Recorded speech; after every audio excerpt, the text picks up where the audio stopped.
I'm Josh Ryan, licensed professional counselor, and this is your daily rep, a short practice to build emotional control under pressure. So let's get to work. Yesterday we introduced the pause. The pause creates space between stimulus and response. That space gives you back control. But today we take that idea one step further. Because the pause does something else most people don't realize. Silence disrupts reactivity. Reactive people expect immediate engagement. They expect quick correction. They expect argument. They expect emotional momentum. But when someone says something sharp or challenging, the typical pattern looks like this. They push, you push back, they escalate, and then you escalate. The conversation becomes a cycle of reactions, back and forth, faster and faster, more emotional intensity, less productivity. But when you pause and allow silence to exist, you interrupt that pattern. Silence breaks the rhythm. Most reactive communication runs on tempo. Fast words, fast reactions, fast escalation. Silence slows the room down, and when the tempo is slow, emotional intensity tends to drop. That's the first power of silence. It regulates the environment. But silence also does something else. It creates psychological uncertainty. When someone expects an immediate reaction and doesn't get one, their brain starts recalculating. They think, did I say something wrong? Did that land differently than I expected? Are they considering what I said?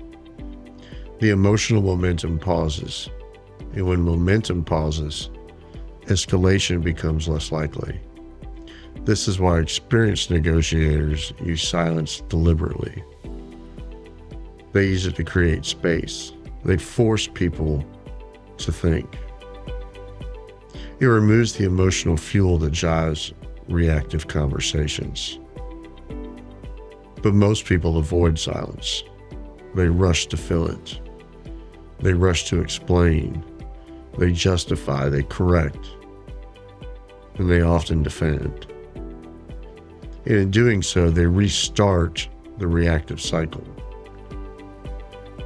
Strong communicators understand something different. Silence is not awkward. Silence is control. When you pause after someone speaks, you show that you are processing rather than reacting. You show that your response will be chosen, not triggered. That changes how people perceive you. It signals composure.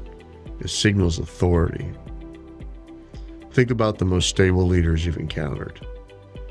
In difficult conversations, they rarely rush their response. They pause. They consider. Sometimes they simply look at the person for a moment before speaking. That moment of silence changes the tone of the entire interaction, because silence communicates confidence. It says, I don't need to rush. I'm not feeling threatened. I'm thinking. Reactive people fill space quickly. Controlled people manage their space deliberately. That's different changes outcomes. Now let's make this practical. Imagine someone criticizes your decision. The reactive response is immediate defense.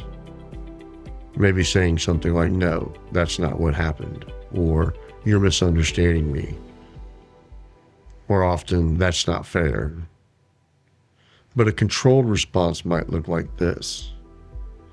You pause, you take one slow breath, you let 2 seconds of silence exist, then you respond. That small gap completely changes the conversation. It allows you to answer calmly. It prevents escalation. And it signals that you're able to maintain composure during intense exchanges. And it signals composure. The silence is not passive, it's preparation. Preparation for a response that is thoughtful instead of impulsive. Today's rep. In your next conversation where tension appears, practice deliberate silence. When someone finishes speaking, count 2 seconds before responding, not dramatically, just enough to slow the rhythm. That 2-second pause does 3 things. 1, it calms your nervous system. 2, it interrupts emotional momentum. And 3, it gives your brain time to choose the right response for you. This is all pillar 2, the power of the pause. Control begins when you manage tempo. When you slow down the moment instead of being carried by it. If you're serious about building emotional discipline, stay in the process. We're in the 30-day discipline run.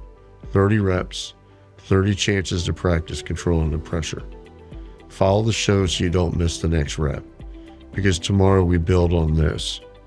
We'll talk about why breathing controls your reaction speed. And remember, less reaction equals more choices.